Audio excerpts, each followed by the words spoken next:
Hello everyone, आज फिर हम पॉलिटी के कुछ क्वेश्चंस डिस्कस करेंगे। हमने लास्ट वीडियो में जो पॉलिटी के क्वेश्चंस डिस्कस किए थे ये उसकी ही नेक्स्ट सीरीज है। ठीक है, देखो बच्चे, फर्स्ट क्वेश्चन है who can appoint any member of the Lok Sabha to preside over its proceeding when the office of both the speaker and the deputy speaker fall vacant. ठीक है, पहले आपको क्वेश्चन पढ़ते ही भाई खुद से भी आंसर सोचना है यहाँ पर। ठीक है, अब ये हमसे क्वेश्चन में पूछ रहा है कि अगर लोकसभा में स्पीकर यानी कि अध्यक्ष और उपाध्यक्ष दोनों का पद खाली हो तो फिर लोकसभा की प्रिसाइड या फिर अध्यक्षता करने के लिए कौन नेक्स्ट मेंबर को अपॉइंट करेगा, किसी भी ऑफिसर्स को। ठीक, अब यहाँ पर क्या है, जब आप इस क्वेश्चंस को देखोगे तो इसका आंसर है बच्चे प्रेसिडेंट, क्योंकि ये प्रेसिडेंट की क्या है, लेजिस्लेटिव पावर है। जब आप राष्ट्रपति की विधायी शक्ति पढ़ोगे तो विधायी शक्ति में ये कंडीशन आएगी आपकी कि अगर लोकसभा के स्पीकर और डेप्यूटी स्पीकर का पद खाली हो तो राष्ट्रपति सदन के किसी अन्य सदस्य को अध्यक्षता सौंप सकता है। सिमिलरली राज्यसभा में भी ये कंडीशन। ठीक है,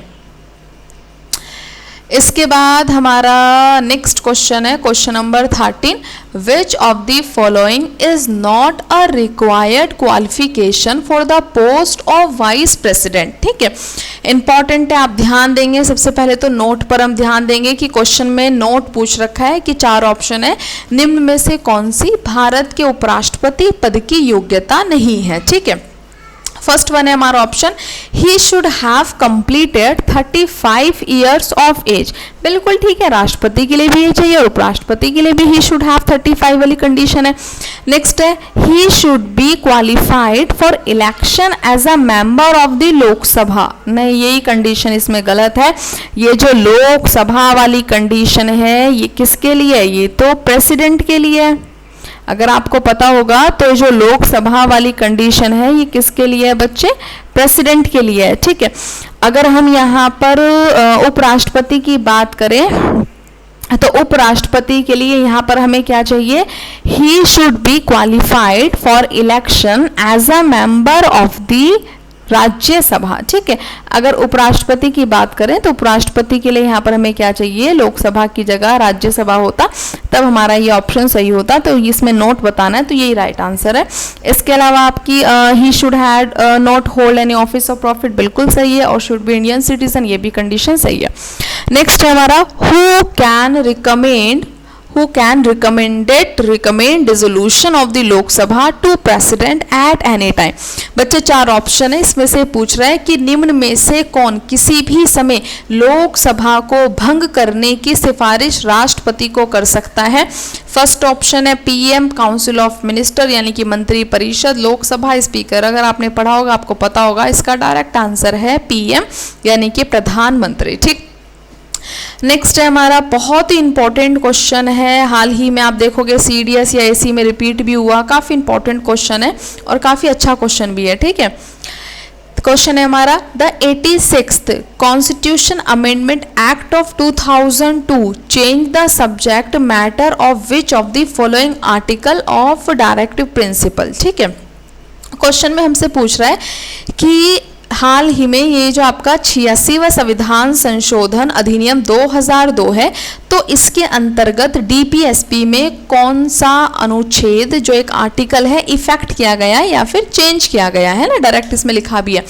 देखो बच्चे, जब आप डीपीएसपी को देखोगे तो इंडियन कॉन्स्टिट्यूशन में जो डीपीएसपी है ये आएंगे हमारे पार्ट 4 में, है ना, पता ही होगा आपको। जो पार्ट 4 है उसमें डीपीएसपी आएंगे, और यहाँ पर भी आप देखोगे जो पार्ट 4 है जिसमें डीपीएसपी आएंगे, इसमें हमारे पास जो टोटल आर्टिकल हैं वो कितने आएंगे, टोटल आर्टिकल 36 to 51। ठीक है, 36 से 51 तक हमारे पास ये टोटल आर्टिकल आएंगे।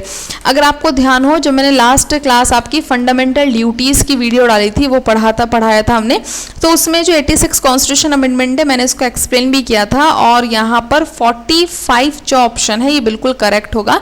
आपका 86वां संविधान संशोधन 2002 से रिलेटेड अगर आप देखोगे तो ये एजुकेशनल एक्ट बनाया गया था, जिसमें आपका आर्टिकल जो आपका आर्टिकल फंडामेंटल राइट का जो आर्टिकल है 21A वो इससे इफेक्ट है, जिसमें आपका 6 to 14 ईयर्स चिल्ड्रन के लिए फ्री और कंपल्शन एजुकेशन है। फिर यहाँ पर स्टेट गवर्नमेंट को भी यहाँ पर अधिकार दिया गया एजुकेशन से रिलेटेड काफ़ी कदम उठाने का, प्रयास करने का, तो आर्टिकल 45 में है। इसके बाद आपका जो फंडामेंटल ड्यूटीज़ है, इसी के अकॉर्डिंग 11वां मौलिक कर्तव्य भी जोड़ा गया था, ठीक है, 11 फंडामेंटल ड्यूटीज़। एजुकेशन का बहुत इंपॉर्टेंट आर्टिकल है ये। इसके बाद हमारा जो नेक्स्ट क्वेश्चन है वो है, in which country the concept of public interest litigation originate. Question number 16 में हमसे पूछ रहा है कि 4 ऑप्शन है, निम्न में से किस देश से हमने जो PIL का कॉन्सेप्ट है वो लिया है, ठीक है। बल्कि हम एक काम करेंगे, जो हमारी नेक्स्ट क्लास हम करेंगे एक टॉपिक की, तो हम PIL बहुत इंटरेस्टिंग और इम्पॉर्टेंट टॉपिक है, इस पर भी हम डिस्कस करेंगे। तो ये पूछ रहा है जो कॉन्सेप्ट आपका अवधारणा है PIL की, वो किस कंट्री से ली गई है, तो वो ब्रिटेन यानी कि UK यूनाइटेड किंगडम से बोरो है, ठीक है। नेक्स्ट है बच्चे, who is empowered to declare national emergency under article 352। यहाँ पर ये नेशनल इमरजेंसी की बात कर रहा है। भारत में 3 तरह की इमरजेंसी है हमारे पास, एक तो यही है नेशनल इमरजेंसी जो आर्टिकल 352 में है। इसके बाद आपके पास फाइनेंशियल इमरजेंसी है यानी कि वित्तीय आपातकाल, और एक हमारे पास प्रेसिडेंट रूल है, ठीक है। अगर आपको ध्यान होगा तो भारत के राष्ट्रपति की इमरजेंसी पावर है, 7 टाइप ऑफ पावर है इंडियन प्रेसिडेंट की। तो यहाँ पर राष्ट्रपति की जो आपातकालीन शक्ति है, राष्ट्रपति की इमरजेंसी पावर है, उसके अकॉर्डिंग ही अंदर ही भारत का राष्ट्रपति आपातकाल जारी करने का अधिकार रखता है, ठीक है। नेक्स्ट है बच्चे, which of the following exercise a casting vote in the case of any equality of votes in the state legislature. In the state legislature की बात कर रहा है यानी कि राज्य विधानमंडल में। सिमिलरली अगर आपको सेंटर में ध्यान होगा तो वैसे स्टेट की बात कर रहा है। अगर हम स्टेट में बात करें तो स्टेट की भी जो आपकी लेजिस्लेचर है वहाँ पर भी पहली कंडीशन में स्पीकर को मतदान का अधिकार नहीं होता। अब ये जो स्पीकर है ये किसका है, ये स्टेट लेजिस्लेचर का है, ठीक है। लेकिन अगर किसी भी कंडीशन पर टाई हो जाए या फिर 50-50 में इस हाउस जो है वो डिवाइड हो जाए तो फिर जो एक कास्टिंग वोट की अवधारणा है वो कास्टिंग वोट जिसको हम बोलते हैं निर्णायक मत, तो वो कौन देगा, स्पीकर देगा। यहाँ पर स्टेट लेजिस्लेचर का जो स्पीकर है वो इन्होंने ऑप्शन में दे रखा।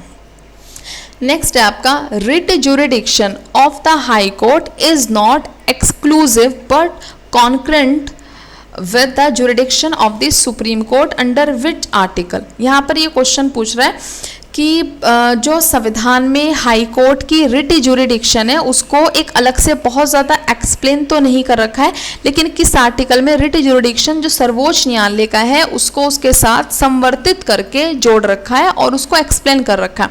तो सुप्रीम कोर्ट का जो रिट जुरिडिक्शन है, हमने ये भी लास्ट वीडियो में अगर आपको ध्यान होगा रिट की वीडियो बनाई थी, तो अंडर आर्टिकल 32। जबकि अगर हाई कोर्ट का हम रिट जुरिडिक्शन बात करेंगे तो वो आएगा आपका आर्टिकल 226। बिल्कुल भी भूलने वाला आर्टिकल नहीं है। नेक्स्ट क्वेश्चन है, in which year was RBI establish. बहुत बेसिक क्वेश्चन है लेकिन फिर भी आपको पता होना चाहिए क्योंकि इसमें ना 1934 और 1935 दोनों ही ऑप्शन एक साथ दे रखे हैं, इसलिए क्वेश्चन थोड़ा सा इंपॉर्टेंट है कि आप उस पर ध्यान दे सकते हो। क्योंकि अगर आप देखोगे तो 1934 एक्ट है RBI बनने का और एग्जैक्ट 1 अप्रैल 1935 में RBI की स्थापना है। तो यहाँ पर इसने क्वेश्चन में ना इस्टेब्लिश वर्ड पूछा था, स्थापना, इसलिए हमने 1 अप्रैल 1935 को एग्जैक्ट आंसर किया।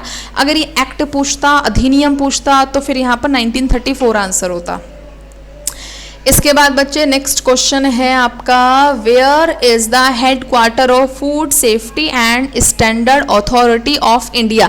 इसका जो आंसर होगा वो आप मुझे कमेंट करके बताओगे। 4 ऑप्शन है इसमें, मुंबई है, न्यू दिल्ली है, अमरावती है, हैदराबाद है, ठीक है। इंपॉर्टेंट है, अगर इसका आप एस्टेब्लिशमेंट ईयर भी बताओगे तो और ही ज़्यादा वेल एंड गुड है, अच्छी बात है, ठीक है। तो यहाँ पर हमने स्टार्टिंग में जो पॉलिटी के क्वेश्चन डिस्कस किए थे तो लास्ट वीडियो के भी इसमें कुछ क्वेश्चन थे। अगर आपको किसी में डाउट होगा तो फिर आप मुझे कमेंट करना या फिर मैसेज भी कर सकते हो।